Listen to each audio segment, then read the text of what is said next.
Bonjour à tous, bienvenue. Et non, je ne suis pas Priscilla Plamondon dans l'ancêtre. Désolé. Merci d'être là ce matin pour vous dire qu'il y a un cercle ce matin et qu'il y en aura un également demain. Aujourd'hui, nous recevons les gens du NPD. Demain, ce sera un candidat à la chefferie du Bloc québécois, comme quoi nous sommes équilibrés, à moins qu'on ait un ancien candidat conservateur qui veuille faire un troisième cercle, mais je pense pas que... C'est dans ton cas que ça va se faire. OK. Bon, il y a un gars qui ne me parlera plus. On va maintenant y aller avec ce matin nos invités. Comme je vous disais, les gens du nouveau Parti démocratique, Alexandre Boulris qui est là, circonscription Rosemont, Petite Patrie, qui est là ici avec nous ce matin. Danny Morin, député de Chicoutimi-Le-Fjord, qui est ici pour sa visite annuelle au Cercle de presse. Et Mme Karine Trudel, présidente du syndicat des travailleuses et travailleurs des postes du Saguenay-Lac-Saint-Jean. Bonjour, Mme Trudel. Je vais vous laisser la parole pour 10 minutes à M. Boulris et par la suite, on passera aux questions. La première question ira à Myriam Gauthier du Quotidien et vous me ferez signe pour les autres questions. Donc, à vous la parole, M. Boulris, par la suite, peut-être quelques petites minutes avec Danny, Mme Trudel et on passera aux questions ensuite. Parfait, merci beaucoup. Merci de l'invitation, d'abord et avant tout. Ça me fait plaisir de me retrouver à Chicoutimi ce matin. Je n'ai pas peur de le dire. C'est mon premier cercle avec vous, donc soyez indulgents, je vais faire de mon mieux. Si je suis ici ce matin, en bonne partie, le premier sujet que je veux aborder, c'est parce que je suis non seulement le porte-parole en matière de travail, mais également le porte-parole pour Post Canada depuis maintenant à peu près 5 mois pour l'opposition officielle à Ottawa. Et je suis ici dans la région dans le cadre d'une tournée québécoise sur les coupures de services à Post Canada. Ça va être cet après-midi ma 10e assemblée publique locale ou régionale que je vais faire. Et au cours de cette tournée-là, qui se poursuit aussi également au mois de juin, je vais avoir couvert 26 comtés au Québec pour parler aux citoyens et aux citoyennes de cet enjeu-là qui est extrêmement important pour nous en termes de défense des services publics et également de défense des services à la population puis à certaines clientèles plus fragiles ou plus démunies. Il faut se rappeler que le 11 décembre dernier, Post Canada, à la surprise de tout le monde, mais également à la surprise des travailleurs et des travailleuses des postes et des partis d'opposition, ont annoncé un plan sur 5 ans qui consiste essentiellement en 3 choses. C'est-à-dire, on va mettre fin à la livraison du courrier à domicile d'ici 5 ans partout au Canada, dans toutes les municipalités, les régions ou les grands centres urbains. Cette coupure-là de services va entraîner la disparition de 6 à 8 000 emplois un peu partout. Et ça veut dire généralement à peu près entre le tiers et la moitié des facteurs qui existent présentement, qui ont des routes, verront leur poste disparaître. Et la troisième chose, c'est également le fait qu'on augmente de manière significative le coût d'envoi donc des timbres. Pour un timbre acheté à l'unité, on parle d'une augmentation de près de 60 % qui a déjà été effective, à peu près 30-35 % en ce qui concerne les livrets, mais également des coûts supplémentaires pour les petites et moyennes entreprises. Également, on n'en parle pas assez souvent, mais pour les organismes de charité, les organismes de bienfaisance qui utilisent massivement les enveloppes pour solliciter des dons, les augmentations de coûts ont une incidence directe sur les services qu'eux et elles sont capables d'offrir à leur clientèle. Ça a provoqué une levée de bouclier, ça a provoqué énormément de réactions et d'inquiétudes. On a, nous, au NPD, rapidement pris les choses en main. On a convoqué d'urgence un comité parlementaire du transport où on a fait venir M. Deepak Chopra, le PDG de Post Canada, pour répondre à nos questions. Une des questions qu'on lui a posées, et qui est essentiel, je pense, là-dedans, c'est est-ce que vous avez réfléchi, est-ce que vous avez pensé à l'impact de la fin de la livraison du courrier à domicile puis de l'implantation de boîtes postales communautaires partout au pays, l'impact quotidien, là, très, très terre-à-terre que ça va avoir sur les personnes accidentées, les personnes à mobilité réduite, les personnes handicapées ou les personnes âgées? Et la réponse qu'on a obtenue est significative et très révélatrice. M. Chopra a dit, écoutez, je pense que les personnes âgées vont être contentes parce que ça va les forcer à sortir dehors puis faire de l'exercice. Ça montre à quel point ils sont soit déconnectés de la réalité ou soit complètement insensibles à la réalité des gens. Et on a déjà 66 municipalités au Canada qui ont adopté des résolutions pour demander le maintien du service de lettres à domicile. On a plusieurs associations, soit de personnes handicapées et de personnes âgées, qui ont également pris la parole là-dessus pour dénoncer cette décision-là. Et c'est malheureux. le premier et le seul pays du G7 incapable de livrer des lettres à la maison. Je pense que c'est un titre assez peu enviable et on devrait trouver, ce qu'on dit avec les gens des travailleurs des postes, des solutions alternatives pour maintenir ce service-là. Entre autres choses, le fait d'être capable d'offrir des services bancaires pour avoir des revenus diversifiés pour Poste Canada.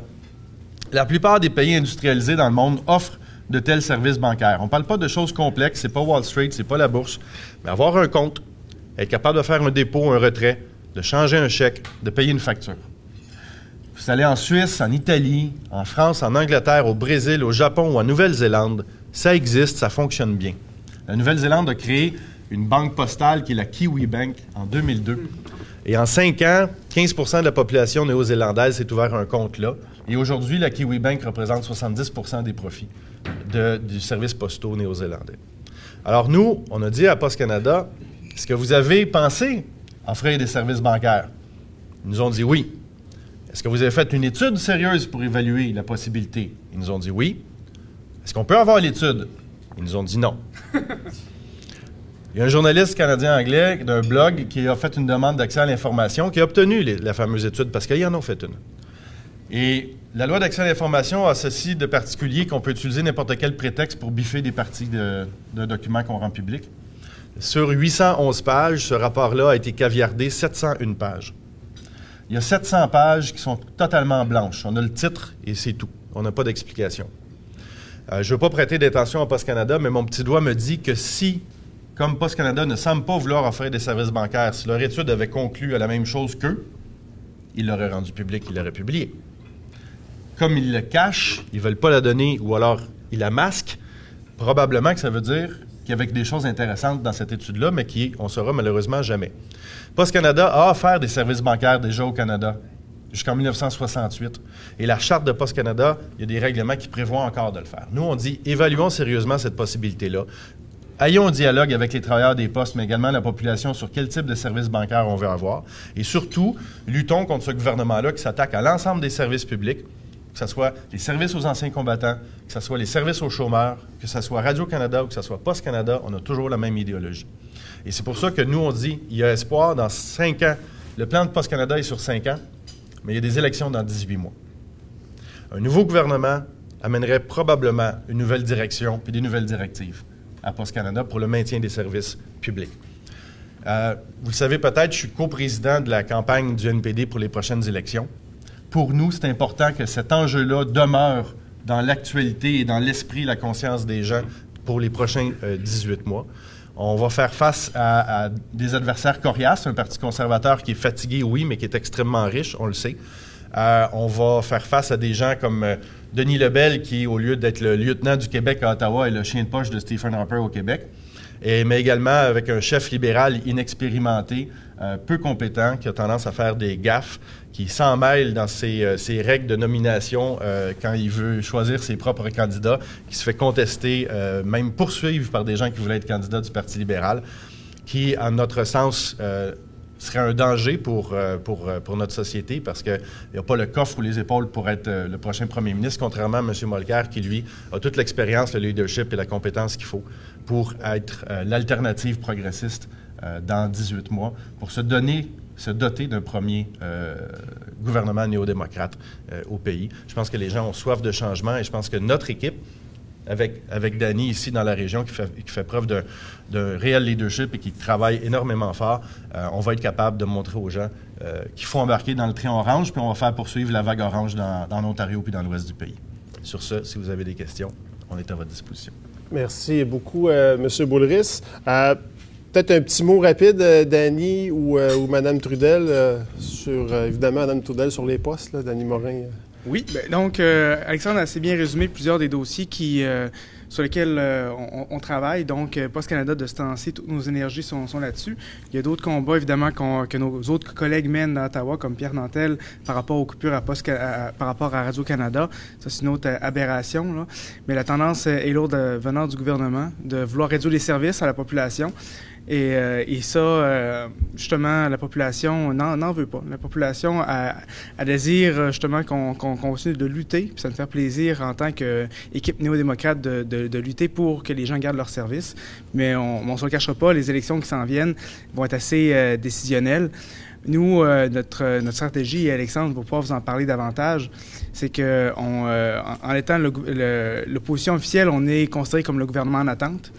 L'Ontario, c'est là que ça va beaucoup jouer aux prochaines élections de 2015.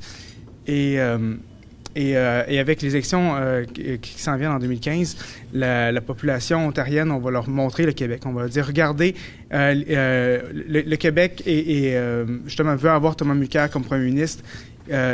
Maintenant, c'est vous, Ontariens, là, qui pouvez décider si on renvoie Stephen Harper ou si, justement, on décide d'avoir Thomas Mulcair et un gouvernement néo-démocrate à Ottawa.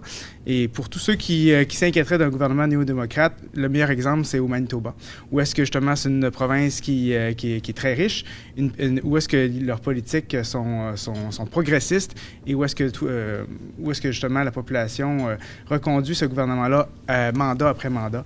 Alors, l'équipe néo-démocrate à travers le Canada a démontré qu'elle est très compétente pour gérer leur province ou leur pays. Merci, M. Morin. Mme Trudel, peut-être un petit mot sur le fait de se retrouver avec deux députés qui sont là pour votre cause ce matin. C'est sûr que nous, on est très contents. Au moins, on a la chance d'avoir l'appui de nos députés dans nos régions. C'est pas tous mes confrères et consoeurs de travail qui ont cette chance-là, malheureusement. Moi, je vais parler plutôt de la situation au niveau local. Qu'est-ce qui va arriver? On sait qu'hier, Post Canada d'Ottawa ont rencontré les conseillers municipaux. Puis, sont allés les voir. Lorsqu'ils sont rendus, on suspecte. Normalement, ce qu'ils font, ils regardent où est-ce qu'ils vont mettre les boîtes dans les villes, dans les rues. Et après ça, la deuxième étape, ils rencontrent justement les conseillers municipaux, les gens de la mairie. Donc, à Ville-Saguenay-Chicoutimi, principalement, on est rendu là. Ils n'ont pas fait d'annonce officielle encore. Comme on sait, Post Canada, on présume qu'ils pigent dans un chapeau, qu'ils disent « OK, ben voici, c'est la ville qui va être choisie pour l'installation des boîtes multiples ». Par contre, on s'attend d'avoir une annonce là, bientôt, étant donné que le processus, on est rendu à la deuxième étape là, du processus. C'est sûr qu'on vit l'arrogance de Post Canada. Elle ignore complètement ses travailleurs et ses travailleuses. Généralement, lorsqu'il y a des coupures ou des annonces, bien, on l'apprend par les médias. Et nous, les employés, on le sait seulement que 2 ou 3 jours plus tard, là, par envoi justement postal à la maison. Au niveau de la région, principalement, si on prend un exemple avec l'arrêt de la livraison service à domicile, un exemple comme la ville de Chicoutimi, où il y a 65 facteurs et factrices qui y travaillent, on suppose avoir une coupure d'environ de 30 emplois. Au niveau de la livraison, ce qu'on sait, du moins pour le moment, les parcs industriels, les centres-villes, les centres commerciaux demeuraient avec la livraison porte-à-porte. C'est principalement la livraison à domicile même, dans les résidences, qui va être touchée.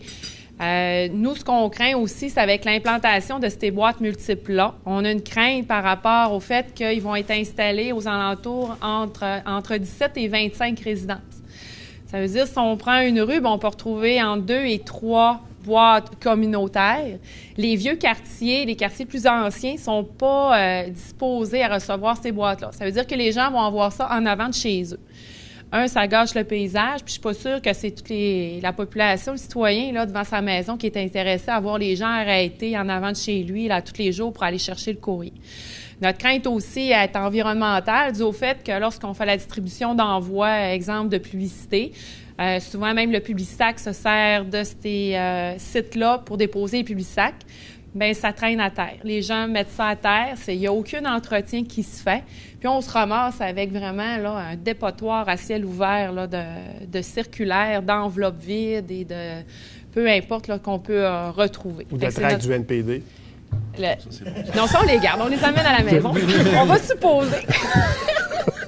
Donc, c'est une principale crainte là, qu'on dénonce là, par rapport à l'arrêt de service à domicile. Et juste en terminant aussi, c'est que Post Canada, avec l'augmentation du prix du timbre qu'il y a eu le mois, voilà 2 mois déjà, bien, c'est pas justifié parce que Post Canada fait d'énormes profits. Encore le mois passé, on avait une annonce à l'interne, là, dans nos bureaux, que Post Canada avait atteint son objectif. Puis nos hauts dirigeants, bien, ont fait énormément de profits, puis eux ont eu leur bonus. Qui est quand même des sommes assez considérables. Fait qu'on peut présumer que Post Canada fait tout en sorte, avec main dans la main, le gouvernement Harper pour démanteler ce système et complètement abolir un système qui fonctionne très bien. Merci beaucoup, Mme Trudel. On va passer aux questions. La première question, telle qu'annoncée, va aller à Myriam Gauthier. Par la suite, Bertrand Tremblay. Et indiquez aussi dans votre question qui doit prendre le micro pour y répondre. Alors, Madame Gauthier, vous, la question. La question s'adresse au député du NPD. Je me demandais, malgré toute la campagne que vous faites, malgré tous les efforts, la mobilisation, pensez-vous que vous allez pouvoir faire reculer Post Canada sur cette décision-là parce que vous êtes quand même face à un gouvernement majoritaire? Oui, effectivement, on fait face à un gouvernement majoritaire qui n'a pas l'habitude ni de consulter ni d'écouter, qui fait preuve d'obstination souvent, mais c'est pas impossible de le faire reculer. Je vais vous donner 3 exemples récents. La réforme électorale, ils ont dû reculer sur des pans importants de leur projet de loi. Ils ont reculé il y a quelques mois également sur la fermeture du Centre de sauvetage et de recherche maritime à Québec. Et ils ont également reculé dans le dossier de Via Rail sur le tronçon de la route qui allait passer par Bathurst. Donc, la mobilisation citoyenne peut avoir un effet, a toujours un effet sur les hommes et les femmes politiques, soyons clairs. J'ai même vu un député d'arrière-ban conservateur déposer en Chambre une pétition des gens de sa circonscription qui dénonçaient la fin de la livraison du courrier à domicile. Alors, ces gens-là subissent des pressions. On envoie des centaines, sinon des milliers de lettres à Lisa Raitt. Il y a une citoyenne de l'Ontario qui a lancé une pétition sur change.org qui est rendue à 148 000 noms. C'est quand même assez massif et impressionnant. Si le gouvernement conservateur veut porter le bonnet d'âne d'être le gouvernement qui est tellement incompétent qu'il n'est même plus capable de livrer la poste chez le monde, bien, ça sera sa responsabilité, puis dans 18 mois, bien, il en vivra les conséquences. Après ça, ça va être aux citoyens et aux citoyennes de décider quel genre de gouvernement ils veulent avoir. Puis ça, c'est notre rôle à nous de dire qu'il y a une alternative qui est plus ouverte au service public puis au dialogue également avec la population. Merci beaucoup, Alexandre. Puis je vais compléter en disant qu'on a déjà connu dans notre région l'été passé une belle victoire où est-ce que la mobilisation citoyenne a justement pu renverser la décision du gouvernement. Donc, je fais référence évidemment au bureau de poste de Chicoutimi-Nord qui avait été annoncé que dans 30 jours, on allait le fermer, ou du moins on allait prendre la décision finale. Puis donc, dû à la mobilisation citoyenne avec les élus de la région, collectivement, comme société, on a dit non. On dit non, on veut garder notre bureau de poste à Chicoutimi-Nord. Et je me mets au défi de trouver d'autres bureaux de poste au Canada qui sont restés ouverts après qu'on a annoncé qu'on allait les fermer dans 30 jours. Donc, ça démontre à quel point on est une région de gens qui mettent leurs pieds à terre, qui s'affirment. Et je pense que c'est clair qu'avec la population de la région qui s'oppose grandement justement au changement et à la fin de la livraison à domicile, on va pouvoir la gagner cette bataille-là. Mais on a besoin que les gens nous appuient, autant appuient justement ceux d'un point de vue politique qui mènent la lutte, que nos facteurs, nos factrices, postiers, postières, qui eux aussi là, rendent un service incroyable à la population. Là. Donc c'est important pour la population de nous supporter dans nos batailles. Merci. Prochaine question, Bertrand Tremblay, Le Quotidien, qui sera suivi de M. Laval-Gagnon. Quel est véritablement l'objectif d'augmenter notre taxe, notre dette, parce que de toute façon, si c'est pas le gouvernement qui paye, ça va être déficitaire. Et on va augmenter les tarifs, c'est-à-dire des taxes indirectes. Mais j'aimerais beaucoup mieux. Excusez-moi, M. le Président. Ben, c'est parce que là, je vais traduire plusieurs questions. La question commence à être loin, là, mais bon... Je peux vous laisser ma place aussi. Je vais poser mon autre question plus tard. Oui, OK, ben, c'est déjà que c'était plusieurs, là. Peut-être commencer par la réponse, comme disait M. Tremblay. Il y a plusieurs coins qui ont déjà des boîtes postales et je veux dire, ça ne crée pas des... Il n'y a pas de casserole dans la rue, là. Non. Pour retourner à une certaine époque, là. Oui. Écoutez, c'est vrai qu'il y a déjà le tiers des Canadiens qui vivent dans des zones où sont desservis par des boîtes postales communautaires. Mais il y a des problèmes aussi avec les boîtes postales communautaires, même dans les zones où il y en a déjà. Et nous, ce qu'on dit, c'est que c'est une décision qui n'est pas justifiée d'un point de vue financier et économique. Les gens, ça va créer énormément de désagréments aux gens qui ont la livraison du courrier à domicile, qui est quand même le 2/3 des citoyens en ce moment. Et il n'y aurait pas de levée de bouclier comme ça si les gens n'étaient pas inquiets de la dépendance que ça va leur créer ou des difficultés dans l'hiver que ça va leur créer, par exemple, pour aller chercher leur courrier. Et il n'y aurait pas de levée de bouclier non plus si les gens n'étaient pas attachés au service-là, puis à la présence des facteurs puis des factrices qui sont parfois la seule personne qui vont cogner à leur porte ou qu'ils vont rencontrer dans la journée. Mais je vais insister un petit peu sur l'aspect financier. Dans les 19 dernières années, Post Canada a fait des profits 17 années sur 19. Ils ont été déficitaires 2 années. Une année en 2011 parce qu'ils ont été forcés par la Cour suprême de payer l'équité salariale finalement après 30 ans. Ça, c'est une dépense non récurrente. L'autre année déficitaire, parce qu'en 2012, ils ont fait 98 millions de dollars de profit, puis le timbre n'avait pas augmenté à ce moment-là, c'était juste le service. Et en 2013, ils ont fait 29 millions de déficit. Sur l'ensemble du volume d'activité de Post Canada, c'est vraiment pas très signifiant. Et si, par exemple, l'année prochaine, tout le monde achète un timbre de plus, il n'y a plus de déficit. Oui, il y a de moins en moins de lettres. C'est vrai, et c'est vrai à travers le monde, pas juste ici. Mais c'est pour ça qu'il faut s'adapter et changer. S'adapter et changer ne veut pas nécessairement dire couper les services. Ça peut dire améliorer le service ou améliorer l'offre de service. C'est pour ça qu'on parle de services bancaires. Et je pense que c'est important de se dire, on est capable de se payer ce service-là auquel les gens tiennent, qu'on a été capable de se le payer depuis un siècle. Et moi, il n'y a pas de raison valable pour dire que Post Canada n'est plus capable de s'offrir ce service-là. Dans les 19 dernières années, c'est au-delà d'1 milliard de dollars de redevances qui ont été versées au gouvernement canadien par Post Canada. Donc, c'est payant, Post Canada. Et ça nous donne un bon service depuis longtemps. Gardons-le. Et sur les emplois, il y a un débat à savoir est-ce que ça va être juste par attrition ou pas. Est-ce qu'il y a assez de départs à la retraite? Il y a un débat, il y a une discussion là-dessus. Mettons que oui. Mettons que personne perd sa job parce qu'ils ont une sécurité d'emploi protégée par leur convention collective, et c'est tant mieux. C'est quand même 8 000 emplois qui ne sont plus disponibles sur le marché du travail pour nos jeunes qui sont présentement à l'école. Et parfois, dans certaines zones, si l'emploi de facteur ou de commis disparaît, et qu'est-ce qui reste d'autre comme emploi disponible dans certaines régions, dans certains villages? Il y a le dépanneur puis l'épicerie. Et parlant de village, je vais profiter 2 secondes pour vous dire, il y a de moins en moins également de présence de banques ou de caisses populaires dans certains villages parce qu'ils ferment leur succursale. Mais souvent, il reste encore un comptoir postal. Il y a 6 400 comptoirs postaux à travers le pays. C'est un réseau immense dont on pourrait se servir. Il y a 900 000 Canadiens qui ne possèdent pas de compte en banque. Si Post Canada offrait des services bancaires de base, ces gens-là auraient la possibilité de les utiliser.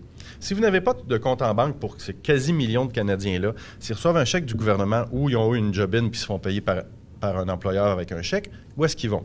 Ils vont dans des places comme InstaChèque, qui va leur charger 8 à 10 % de commission sur le salaire et le revenu qu'ils viennent d'obtenir.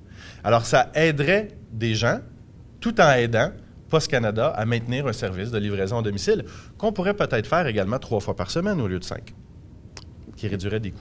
Je pense que Mme Karine veut répondre langue locale. Vous avez très bien résumé la situation. C'est juste pour ajouter, parce que c'est exactement les mêmes mots que j'ai employés, juste pour ajouter, c'est pas vos impôts qui payent le service de Post Canada. Post Canada s'auto-suffit, et ça depuis 19 ans déjà, fait que c'est pas les impôts. Nous, ce qu'on dénonce, c'est que Post Canada fait tout en sorte, justement, pour couler et dire à la population, ça va pas bien, on est dans le trou. Mais il faut regarder les chiffres, on peut faire dire ce qu'on veut aux chiffres. Puis de la façon que Post Canada gère présentement, si avec le gouvernement Harper aux prochaines élections, ce qu'on veut pas passe encore, bien eux, ce qu'ils veulent, c'est devenir avec la privatisation. Puis la privatisation, on peut donner un exemple aussi, ce qui est arrivé cette semaine, il y a quelqu'un, un sous-traitant, une personne qui a été arrêtée parce qu'il a fait de la fraude, il volait des cartes cadeaux, puis il volait de l'argent dans les cartes postales. Puis ça, c'est pas un employé de Post Canada. C'est une compagnie qui s'occupait du transport du courrier, que Post Canada a dit à cette personne-là, à ce contracteur-là, parfait, je vous donne le contrat du transport. Alors, t'engages tes employés. Passe aucun code de sécurité. Nous, on doit passer nos codes de sécurité. On est surveillés. Lui, non, pas du tout. Puis, il se permettait de voler puis de prendre de l'argent des gens qui envoyaient en cadeau. Fait que ça peut aller jusque-là. Fait que même si votre service, l'arrêt de la service à livraison à domicile, comme exemple à l'intérieur, vous ne l'avez pas, si on continue comme ça à démanteler le système postal, bien, ça va être un sous-traitant n'importe qui va aller livrer justement votre courrier. Des fois, on peut recevoir une lettre importante avec notre numéro d'assurance sociale, on reçoit encore les passeports. Lorsqu'on signe pour un contrat de maison, on reçoit soit en courrier prioritaire avec une signature aussi. Mais ces gens-là vont avoir accès à ça. Puis on n'a pas le contrôle, c'est qui. Ça peut être quelqu'un qui a déjà fraudé dans le passé, qui a déjà été incriminé pour vol, puis il va se retrouver à distribuer le courrier. Fait que c'est pour ça qu'il faut dire non, il faut arrêter, puis il faut dénoncer ce qui se passe parce que les chiffres, parce qu'au Canada, ils font dire ce qu'ils veulent. Puis ils font du profit. On est capable au niveau du colis avec la vente sur Internet. Vous avez mentionné tout à l'heure, oui, Internet, on le sait, il y a de plus en plus, même le gouvernement nous force à faire affaire avec Internet lorsque c'est pour nos impôts, par exemple. Mais il y a divers services qu'on peut offrir, augmenter la livraison, mettre le courrier, la livraison du colis sur une journée seulement, les services bancaires. Fait qu'il y a moyen d'augmenter le chiffre d'affaires, de faire de plus en plus d'argent, mais on dirait que c'est pas ça que Post Canada veut. Merci. Prochaine question, M. Laval-Gagnon, par la suite, Vicky Boutin. La question s'adresse à M. Bouleris. Vous êtes...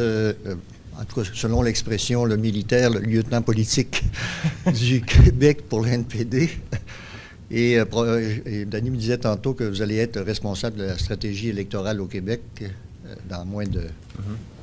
l'année prochaine, autour de 18 mois. Dans un contexte où le gouvernement fédéral annonce une série... le budget deviendra de plus en plus excédentaire. Les milliards semblent vouloir être au rendez-vous pour les prochaines années. Dans un contexte où, en même temps, du côté des provinces, et notamment au Québec, les besoins, particulièrement dans le milieu de la santé, se croisent. Et au Québec, semble-t-il que dans quelques années, là, on va arriver au seuil on va dépasser le seuil de 50 %, peut-être 54-55 % d'ici une dizaine d'années, peut-être. Du budget de la santé. Budget de la santé. Et aussi dans un contexte où, ailleurs au Canada, puis même le gouvernement nous donne des indications que, que le Québec arrête de quémander, se tourne dans une stratégie où on essaye de développer dans le fond, de choisir nos services et de faire du développement, de payer nos services par le développement économique. Quelle sera la stratégie du NPD, la vision et la stratégie du NPD sur ce plan-là, particulièrement le transfert en santé, mais aussi sur le plan de la péréquation et notamment pour le Québec. Okay. Merci de votre question, qui a plusieurs volets et qui j'essaie de suivre l'exemple de Bertrand, mais j'y arrive jamais. Écoutez, la situation financière à Ottawa est assez particulière. On a un gouvernement qui a successivement baissé les impôts des grandes compagnies, des grandes corporations à un niveau qui est extrêmement bas. Nous, on veut au NPD se redonner les moyens d'agir parce qu'il y a énormément de besoins dans la population. Il faut améliorer notre filet social. Il faut surtout se donner les outils pour assurer la sécurité publique. Quand je parle de sécurité publique, là, c'est la sécurité en transport aérien, transport ferroviaire, également sécurité alimentaire, l'inspection des aliments, etc., où il y a eu beaucoup de coupures, où on a vu que ça avait des conséquences de ratatiner comme ça l'État et les pouvoirs de l'État de contrôler et de vérifier qu'est-ce qui se passe sur notre territoire. Alors, il va falloir se redonner un petit peu les moyens d'agir en allant chercher l'argent là où elle est. C'est pour ça qu'on veut augmenter un peu l'impôt sur les grandes compagnies tout en restant compétitif par rapport aux États-Unis. Il faut toujours avoir ça en tête parce que 90 % de nos exportations vont là. Il ne faut pas se tirer dans le pied. Malheureusement, on a un gouvernement conservateur en ce qui concerne les relations avec les provinces qui est aux abonnés absents. Il n'y a pas eu de conférence fédérale provinciale avec M. Harper. Il n'y a pas de discussion. Il n'y a pas de dialogue sur la péréquation ou alors les transferts en santé. Et vous m'amenez sur les besoins en santé qui sont criants, qui sont de plus en plus grands et qui vont continuer de croître. On en est conscient. Mais encore une fois, là, le gouvernement Harper a décidé de faire cavalier seul et au lieu de s'asseoir avec les provinces et dialoguer, a décrété lui-même la nouvelle méthode de calcul pour les transferts en santé qui vont représenter sur 10 ans une perte de 36 milliards de dollars pour l'ensemble des provinces. Si les gens veulent parler de santé et du Parti conservateur, il va falloir avoir ça en tête parce que oui, ça va avoir un impact majeur sur les capacités des provinces, dont le Québec, à donner des services à la population. Alors, si on est dans une situation où on découvre à un moment donné qu'il y a une certaine forme de déséquilibre fiscal qui s'installe de nouveau, il va falloir s'asseoir puis dialoguer sérieusement avec les gens. Je le sais. J'ai fait exprès. Mais il faut faire attention aussi avec l'atteinte de l'équilibre budgétaire, semble-t-il, qui s'en vient avec les conservateurs. On est en train de faire des vérifications, puis on veut... là, je vais commencer à parler au conditionnel, là, OK? On pense on commence à remarquer qu'il y a beaucoup d'annonces qui ont été faites dans le dernier budget ou les 2 derniers budgets d'investissement ou de dépenses du gouvernement fédéral qui n'ont pas été faites.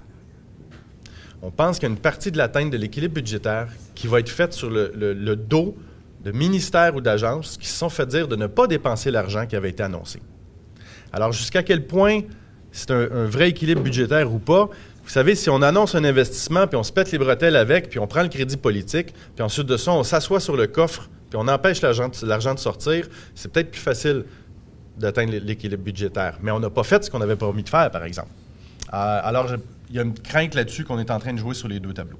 Merci. Prochaine question, Vicky Boutin, Radio-Canada. Par la suite, Carole Néron. Alors, je vais prêcher pour ma paroisse. Vous parlez de Poste Canada. Il y a aussi beaucoup de coupes à Radio-Canada, des diminutions de personnel. Est-ce que, bon, les élections sont dans 18 mois. Est-ce que vous souhaitez mettre ce dossier-là à l'avant-plan aussi dans le cadre de votre prochaine campagne? Vous savez, c'est drôle parce que, oui, mais il y a beaucoup de choses qui vont être à l'avant-plan. Et là, on ne va pas tomber dans la liste d'épicerie non plus, mais je dirais, par exemple, la réforme de l'assurance-emploi ou la hausse de l'âge pour la sécurité de la vieillesse à 67 ans va aussi faire partie des propositions qu'on va mettre de l'avant au NPD. Et oui, au NPD, on croit à Radio-Canada parce qu'on croit qu'un télédiffuseur public fort et bien équipé, bien outillé, est important parce qu'ils sont capables... Il y a un mandat et une responsabilité à Radio-Canada qui est différente des autres télévisions.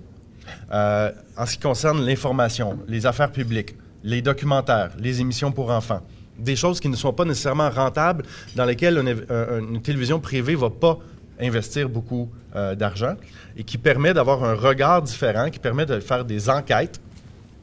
Vous savez, quand on dit Radio-Canada coûte 1 milliard de dollars par année, ça a l'air d'un gros chiffre. Les conservateurs s'amusent toujours à dire ça. Dans 2 secondes, je vais le remettre en perspective. Mais en même temps, et j'ai dit le mot enquête, ça me fait penser, les coupes à l'émission Enquête. Oui, c'est une dépense, Radio-Canada, mais une émission comme Enquête, qui provoque une commission Charbonneau, fait économiser combien d'argent aux contribuables, en bout du compte, en mettant le regard puis le focus sur des problèmes de collusion et de corruption? Si on est capable de régler des problèmes comme ça, d'offres de services publics et de contrats publics qui sont donnés, octroyés, si on resserre les règles, tout le monde y est gagnant. 1 milliard de dollars pour Radio-Canada, CBC, ça a l'air énorme. Quand on dit ça à un contribuable ou un citoyen, il dit ils ont assez d'argent pour faire ce qu'ils veulent.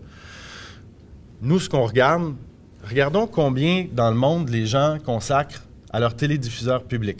Si vous prenez les 34 pays de l'OCDE, en moyenne, chaque habitant donne 78 $ à son télédiffuseur public. C'est une moyenne. Si vous regardez l'Allemagne ou l'Angleterre, c'est beaucoup plus que ça. On parle de 110, 140 $ par année par habitant.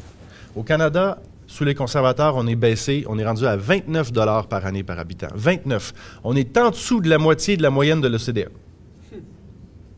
Alors, oui, on est en train d'étrangler Radio-Canada. Et encore là, ça fait partie du cadre où le NPD va se porter comme le défenseur des services publics. Que ce soit en santé, que ce soit pour les anciens combattants, que ce soit pour Poste Canada ou Radio-Canada, c'est des outils importants de notre collectivité puis du type de société dans laquelle on veut vivre. Merci. Comme Vicky a brisé la glace en parlant de son média, je vais parler du mien. La question va être pour Dany Morin. Il y a un certain lien à faire, peut-être boiteux, là, mais un certain lien à faire entre Poste Canada, qui est un peu victime du virage vers l'électronique. Je ne pense pas dévoiler de secret ce matin en disant que les éditions papier du groupe GESCA, que ce soit le Nouvelliste, que ce soit le Droit, la Presse, le Soleil, c'est des éditions papier qui sont appelées à disparaître parce qu'il y a un virage vers le numérique. Qu'est-ce que ça vous donne comme analyse, mais quel lien on peut faire avec Poste Canada aussi qui est aux prises vers un virage vers le numérique? Comment vous voyez ça? Comme je vois ça la disparition des éditions papier qui est appelée à venir pour le groupe GESCA au Québec. D'abord, je pense plus qu'il faut parler d'une transition que d'une disparition, parce que de toute façon... Des éditions papier, là. C'est ça, parce que dans la population, même qu'on parle avec l'électronique, les ordinateurs qui sont entrés dans les maisons il y a bon nombre d'années, il y a encore des gens qui font partie d'une certaine génération où est-ce que l'ordinateur ne fait pas partie de leur quotidien. Donc, pour les mêmes raisons que les gens tiennent encore au format papier, puis pendant encore, je crois, des nombreuses décennies. Fait que là, tout comme la société qui évolue, il va falloir se préparer à faire ce changement-là. Tout comme au niveau de Post Canada, où il y a moins d'enveloppes, mais il y a plus de colis aussi. Là. Lorsque je fais je vais parler un petit peu de Post Canada, après ça, je vais revenir. Lorsque je fais mon porte-à-porte à Chicoutimi, lorsque je vais cogner dans les portes, aux portes des personnes âgées, c'est les personnes âgées tiennent à leur service à domicile qui ont depuis des décennies. Ils veulent pas en plein hiver aller faire 2-3 blocs de maison avec un trottoir mal déblayé pour aller chercher leur courrier. Mais les jeunes qui, eux, me disent « Danny, je reçois pas beaucoup de courriers, j'en envoie pas beaucoup. » Je leur pose la question « Est-ce que vous commandez des trucs sur Internet? » Ils me répondent « Oui. » Alors, il y a autant d'ouvrages pareils. Ensuite, probablement que les départements là, qui s'occupaient là, davantage du montage papier vont continuer de faire le montage électronique. Et je pense même avec les médias sociaux, c'est une belle opportunité pour les médias de jouer un rôle interactif davantage avec leur population. Alors, je pense qu'on a des beaux défis devant nous, mais il faut surtout voir l'opportunité dans ces changements-là de société. Merci. Oui, M. Boulris, allez-y donc. Si je peux me permettre de donner des conseils à la famille Desmarais. Non, c'est pas vraiment le cas, mais je pense que un truc que j'ai beaucoup à cœur, c'est le fait que le travail journalistique ou le travail de création soit rémunéré. Et je pense qu'un modèle d'affaires où le travail journalistique est offert gratuitement sur Internet n'est pas peut-être un modèle rentable à moyen ou à long terme. Par contre, et là, je prends peut-être l'exemple du Devoir, où on paye pour le journal papier, mais on paye également pour avoir accès aux articles sur Internet. Peut-être que ça, c'est une voie qui est plus viable et qui permet de sauvegarder la version papier, qui est aussi appréciée par beaucoup de personnes. Merci. Prochaine question, Carole Néron, par la suite, Myriam Gauthier. 2 questions, Madame de Post Canada. Il y a un service dont on n'a pas parlé encore, les bonnes vieilles boîtes à mal là, dans nos rangs. Qu'est-ce qui va arriver à ce service-là dans le nouveau plan de Post Canada? Ensuite, M. Boulris, compte tenu du peu d'engouement actuellement pour la souveraineté, comment entrevoyez-vous la prochaine campagne électorale? Est-ce que vous pensez que le NPD va être en mesure de renouveler la vague? Madame? Pour vos boîtes, vous parlez des boîtes à poteaux. Les bonnes vieilles boîtes à mal, j'en ai une chez moi dans mon rang. Bon. Bien, ce qui va arriver, c'est qu'ils sont à l'étude présentement. On a reçu déjà un communiqué il y a environ 1 mois. Post Canada, au travers du Canada, ont étudié, ils ont fait l'étude des boîtes à poteaux. Et eux, un coût du plan de 5 ans, bien, éventuellement, ils vont faire des annonces. Puis oui, aussi, il va y avoir des modifications concernant les boîtes à poteaux. Et ce qu'ils veulent faire, c'est de arrêter ce service-là et les mettre, un exemple, au bout de votre rang ou en milieu pour avoir des boîtes communautaires également. C'est dans les plans de Post Canada aussi. Ce ne serait que justice. Ben, je retiens les poteaux comme les campagnes électorales. C'est bien. Pardon? Ah, il y a une farce plate. C'est un insight. Les privilégiés demeurent aussi en campagne, puis plus qu'en campagne. Hein. Oui, moi je suis près de... Enfin bref.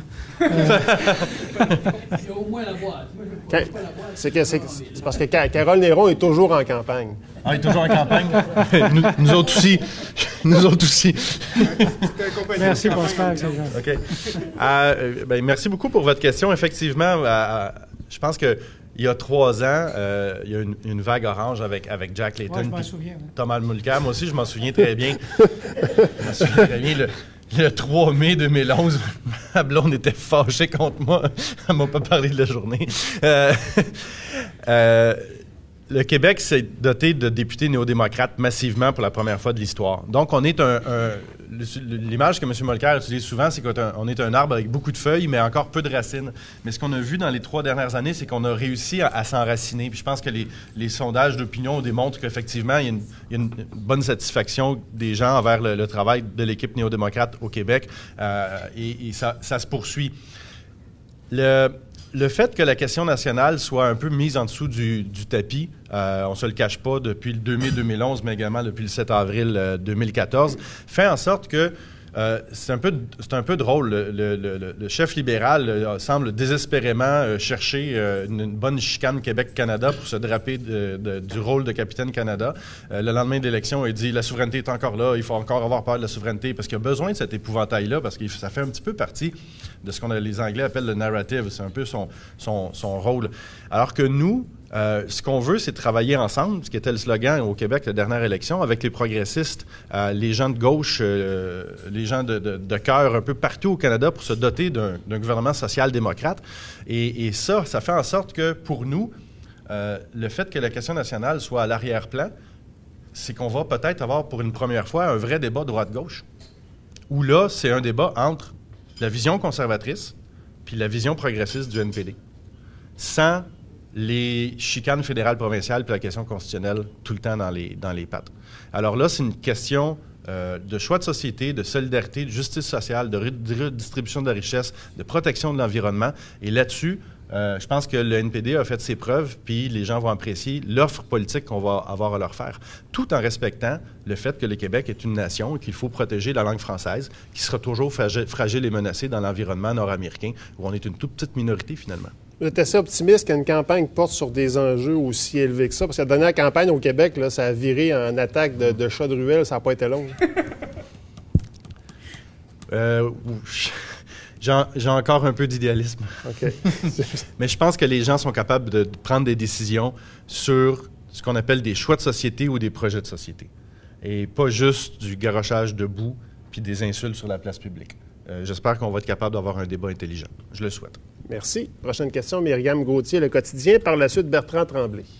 Pour M. Morin, je voudrais aborder le dossier du retour sur la taxe de l'essence. Vous disiez qu'on devrait l'avoir dans les prochains mois, mais est-ce que c'est pas trop tard? Parce que là, l'été s'en vient. D'habitude, ça prend quelques mois pour soumettre les projets. Les municipalités doivent soumettre les projets. Ensuite, il faut faire les plans et devis. Est-ce qu'il n'y a pas des démarches qui auraient dû être faites plus tôt pour qu'on l'obtienne? C'est une situation qui est assez compliquée, complexe. Évidemment, comme ça a été relaté dans les médias, le renouvellement de la taxe sur l'essence entre le Québec puis entre toutes les provinces et le fédéral, c'était quelque chose de très complexe. Il n'y a pas juste le Québec qui n'a pas signé encore, l'Ontario n'a pas signé, alors c'est pas vrai qu'on est la seule province qui n'a pas encore signé avec le fédéral. Donc, c'est une entente qui est en négociation depuis le mois de novembre. Il y avait un échéancier d'arriver à un accord pour avril. On sait qu'il y a eu un gouvernement québécois qui était en fin de mandat. Alors, c'est sûr qu'il y a pu avoir des délais. Il y a eu un nouveau gouvernement qui est arrivé en place, qui a racheté d'autres délais. Donc, donc ça c'est la situation. J'ai les conseillers municipaux qui, eux, à travers ma circonscription, mais c'est la même chose à travers le Québec, qui savent qu'ils veulent avoir l'argent, la façon dont ça fonctionne au Québec, contrairement au reste du Canada, où est-ce que c'est les municipalités qui reçoivent directement l'argent du fédéral. Au Québec, ça passe par le gouvernement du Québec. Alors, tout est plus complexe. Je sais qu'ils ont hâte d'avoir l'argent. C'est pour ça que je suis allé poser des questions à Denis Lebel. Denis Lebel s'est montré rassurant il y a quelques semaines, me disant que ça ne prendrait pas beaucoup de temps.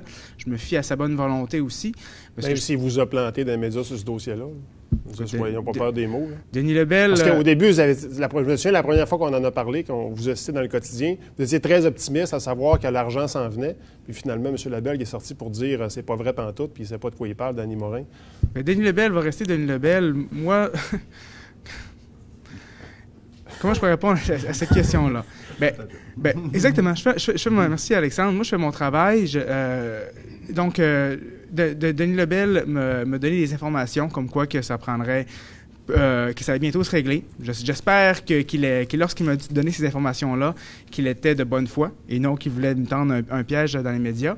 Mais essentiellement,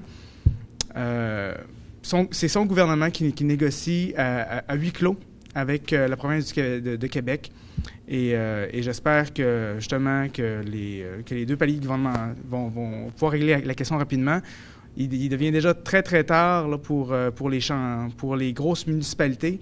Parce que je sais que les petites municipalités, les maires et mairesses des plus petites municipalités de ma circonscription du Bas-Saguenay m'ont dit que c'est pas mal la même chose de tous ces maires-là. Et que pour eux, l'argent est peut-être moins important cet été parce qu'ils n'ont pas tout le temps là, des projets, des gros projets là, qui se déroulent sur leur circonscription ou leur municipalité. Mais à Saguenay, c'est un gros enjeu parce que chaque saison estivale, on doit faire avancer les projets. Et j'espère que Denis ne m'a pas menti dans le fond. Parce que sinon, c'est la petite politique. Merci. Prochaine question, Bertrand Tremblay, Le Quotidien et AL13. Évidemment, le NPD, depuis l'effondrement du Parti libéral suite au scandale des commandites et du Bloc québécois, vous représentez la possibilité pour le Québec de revenir au pouvoir à Ottawa. Bon, de participer au pouvoir à Ottawa. Mais dans une région comme la nôtre, ce qui nous intéresse le plus à l'heure actuelle avec le pouvoir fédéral, c'est vraiment les grandes priorités économiques. Et les priorités économiques, c'est la forêt, c'est l'aluminium et évidemment l'avenir de la base aérienne de Bagotville. En ce qui concerne la forêt, je pense pas que votre parti s'est tellement démené pour savoir qu'est-ce qui se passait et pour apporter son aide, par exemple, à une grande campagne de Greenpeace qui fait toujours sa campagne annuelle sur le dos des petits régionaux, des barbares des régions éloignées. Et en ce qui concerne l'aluminium, vous n'êtes pas non plus tellement inquiété du dumping que les Chinois, par exemple, font sur le marché occidental avec de l'aluminium qui est vendu en bas du prix coûtant puis qui est payé par le gouvernement chinois, qui est un gouvernement communiste, je tiens à vous le rappeler. Alors, est-ce que le gouvernement... Si ça se passait dans l'automobile, je pense que les Ontariens réagiraient assez énergiquement. Et nous, on n'a pas vu, par exemple, puis la principale production d'aluminium dans le monde occidental, c'est ici qu'elle se fait. Puis encore une fois, on est à l'heure actuelle, l'aluminium se vend en bas du prix du marché, tout simplement parce que à cause du dumping chinois. Okay, mais... Alors, je vous laisse répondre si vous allez vous occuper des véritables dossiers. Pour nous autres, ce sont les dossiers économiques. OK. Donc, c'est une bonne question. Je ne suis pas d'accord avec les affirmations que vous faites par rapport au fait que dans la région, le dossier de l'aluminium, je ne l'ai pas pris sous mon aile, car vous savez très bien qu'avec le Centre d'énergie de l'aluminium, justement, avant même que les changements se produisent, je me suis opposé à ces changements-là qui enlevaient de la flexibilité au CTA pour faire des projets avec les entrepreneurs et les PME de la région. J'ai aussi rencontré les hauts dirigeants qui m'ont parlé de la transition, qui m'ont quand même parlé qu'ils gardaient une marge de manœuvre, donc au niveau des projets qu'ils approuvent. Alors ça, c'est clair que d'un point de vue régional, avec le secteur de l'aluminium, j'ai joué mon rôle pour justement que les PME d'aluminium puissent bénéficier du fédéral via le CTA. Ensuite, quant à la problématique du prix de l'aluminium qui est bas mondialement, j'aimerais ça régler le problème du faible coût de l'aluminium. Mais quand on parle d'un enjeu mondial comme ça, c'est pas un parti un parti politique au Canada. Mais le Canada fait partie du G8. Du G20? Oui, mais le problème, c'est la relance économique. Parce que sans la relance économique... On parle de questions économiques au G20 ou au G20. Oui, mais sans la relance économique mondiale, autant notre secteur de la foresterie, parce que notre marché principal, c'est les États-Unis, on ne peut pas exporter ou vendre davantage de notre bois d'œuvre ou des produits dérivants du bois. Même chose avec l'aluminium. Tant que au niveau mondial, ça va mal, parce que ça va mal au Québec, ça va mal au Canada, puis ça va mal dans le monde aussi économiquement, ça ne roule pas aussi bien. On est tous là-dedans. Alors, je pense que c'est un petit peu la pensée magique de penser qu'un gouvernement ou un parti d'opposition ou un député peut justement relancer la relance économique. Mais si vous voulez qu'on parle d'économie, ça me fait plaisir de vous parler quelle est la vision économique du NPD. Car si on parle au niveau d'économie, on sait que le gouvernement conservateur préfère donner des crédits d'impôt généreux aux grandes entreprises, mais cet argent-là, l'argent qu'ils économisent, ils ne la réinvestissent pas vraiment pour engager plus d'employés, ne la réinvestissent pas pour acheter de l'équipement pour qu'ils deviennent plus productifs. Ils s'assoient sur ces réserves-là d'argent au cas que ça va mal. Nous, au sein du NPD, on croit qu'on doit surtout miser sur les PME. Car avec les petites et moyennes entreprises, elles créent plus de la moitié des nouveaux emplois au pays. Donc ça, si on fait le parallèle entre la grande entreprise et la petite entreprise, à Petit-Saguenay, là, ça va être très, très rare qu'une grosse entreprise va s'installer. Mais s'il y a une, deux ou une nouvelle PME qui s'installe à Petit-Saguenay ou qu'une PME existante engage un employé ou deux de plus, ça, c'est du concret pour notre économie locale, interne, ce qui va faire circuler l'argent, qui va nous rendre qui va augmenter le taux d'emploi dans notre région. Le taux de chômage est à 10 %. Là. Il est à 10 % cette année. Denis Lebel, avec sa maudite réforme de l'assurance-emploi, ça l'a pas réglé là, le taux de chômage. Au contraire, ça l'a même empiré, selon moi. Alors, notre vision au sein du NPD, c'est de miser sur les petites et moyennes entreprises. Des mesures concrètes, c'est de donner justement un 1 000 $ aux petites et moyennes entreprises qui engagent un nouvel employé, même 2 000 $ si c'est un jeune. Parce que notre taux de chômage est de 10 % dans la population régionale, mais il est encore plus haut chez nos jeunes. Notre relève qu'on veut qu'elle reste dans notre région pour avoir une région forte, plutôt que d'aller à Québec, Montréal, parce qu'ils n'ont pas de choix pour l'emploi. Alors, il y a plein d'autres mesures économiques qui vont être dévoilées dans notre plateforme économique en 2015, mais c'est clair qu'en 2015, ceux qui ont à cœur l'économie vont devoir regarder la plateforme conservatrice qui vise à donner des crédits d'impôt aux grandes entreprises qui ne vont pas réinvestir cet argent-là dans leur communauté, ou sinon y aller avec la vision économique du NPD de Thomas Mulcair, de donner un coup de main aux petites et moyennes entreprises qui en ont besoin pour qu'elles croissent au Canada et dans notre belle région. Monsieur Boulris, il voulait rajouter 1 minute par la suite. Il me reste 2 questions de 2 minutes. OK. Merci beaucoup de votre question. Ça m'a fait penser à la bannière qui était sur le bureau de Bill Clinton en 91-92 quand il était candidat démocrate pour la présidence, où c'était écrit « It's the economy, stupid ». C'est toujours l'économie. C'est toujours l'économie qui fait gagner ou perdre une élection et ça va être également au cœur de nos préoccupations. Il y a 300 000 chômeurs de plus au Canada depuis la récession de 2008-2009. Au cours des 10 dernières années, on a perdu 400 000 emplois dans le secteur manufacturier. On a un gouvernement conservateur qui a été pitoyable dans ses négociations sur le bois d'œuvre avec les États-Unis et qui également a tendance à voir la compétitivité du Canada avec deux aspects, donc des pressions à la baisse sur les salaires. On le voit avec la réforme de l'assurance-emploi, mais également l'invasion des travailleurs étrangers temporaires et également l'exportation de ressources naturelles brutes, sans transformation et valeur ajoutée chez nous. Et sans aucune vision politique industrielle non plus qui est cohérente et développée. Alors, on laisse ça complètement aller. On donne des généreuses baisses d'impôts, comme disait Danny, aux grandes sociétés puis aux grandes corporations. On sait, et c'est documenté, que ça leur a procuré pratiquement 600 milliards de dollars et qui sont assis dessus en ce moment, qui n'ont pas réinvesti. Alors, si on les laisse aller, puis ils font ce qu'ils veulent, après ça, il n'y a pas de retombées positives pour l'ensemble de nos communautés. Ce n'est pas une bonne politique industrielle ni une bonne politique économique pour l'NPD.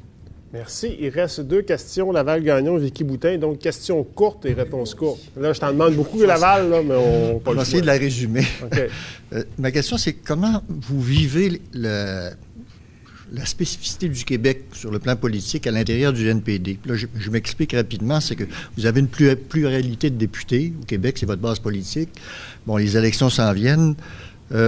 On sait que le Québec, même si la question de souveraineté est un peu en second plan, la question du Québec comme nation ou comme société distincte sur le plan politique implique beaucoup de choses.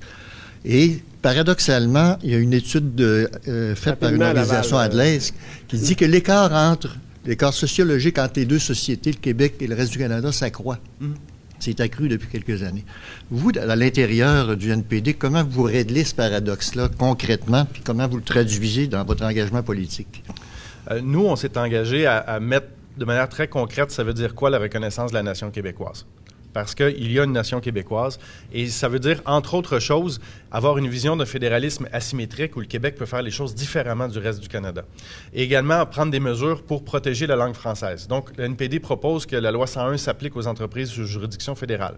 Le NPD a réussi à faire adopter en Chambre un projet de loi pour que tous les agents du Parlement, par exemple le vérificateur général ou de ce genre de personnes-là, soient maintenant forcés d'être bilingues. On a également présenté une motion pour que les juges à la Cour suprême soient bilingues.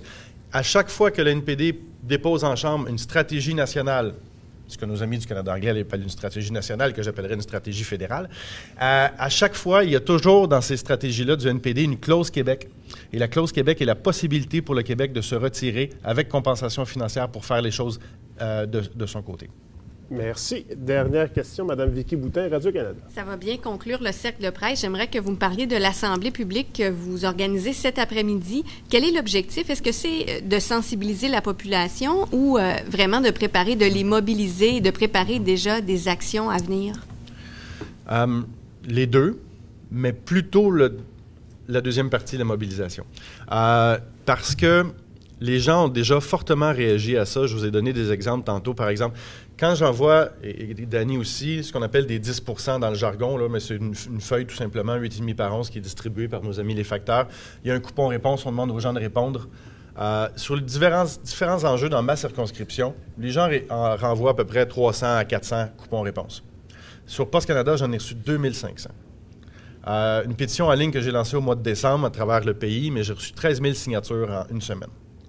On a envoyé un courriel avec un PDF à tous ces gens-là pour qu'ils fassent signer des versions papier. On a reçu 35 000 signatures par la suite, juste avec cette action-là. Donc là, ça va être ma 10e assemblée publique au Québec cet après-midi. Il y en a encore beaucoup d'autres. Je vais couvrir au total 26 circonscriptions au Québec d'ici la fête nationale. Et ce qu'on donne aux gens, c'est de l'information puis de la sensibilisation, mais également des outils d'action, que ce soit des cartes postales à envoyer, des autocollants à mettre sur leur boîte aux lettres, une lettre à la ministre des Transports, Lisa Raitt, à envoyer, d'autres pétitions à faire signer. Des fois, il y a le syndicat de CTP amène des affiches, des pancartes pour mettre dans les vitres des maisons aussi.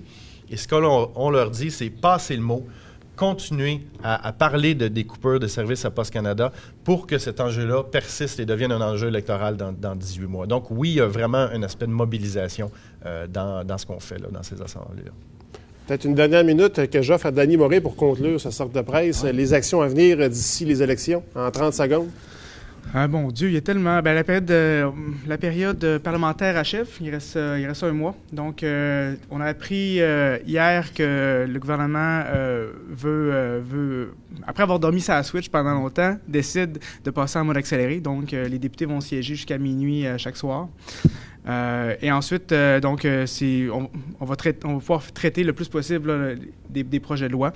Malheureusement, c'est beaucoup des projets de loi conservateurs qu'on désapprouve. Ensuite, c'est la période estivale où est-ce que chaque député va être dans sa circonscription.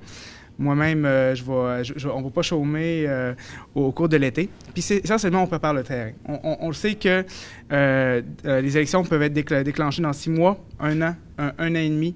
On se prépare, on mobilise la population, puis on veut s'assurer que la devise du Québec, je me souviens, les gens ne l'oublient pas. Avec Stephen Harper, parce que l'argent va pleuvoir en 2015, puis il ne faut pas que les gens oublient le vrai visage des conservateurs. Un gros merci à nos invités de ce matin. Merci beaucoup tout le monde d'avoir été là. Merci beaucoup.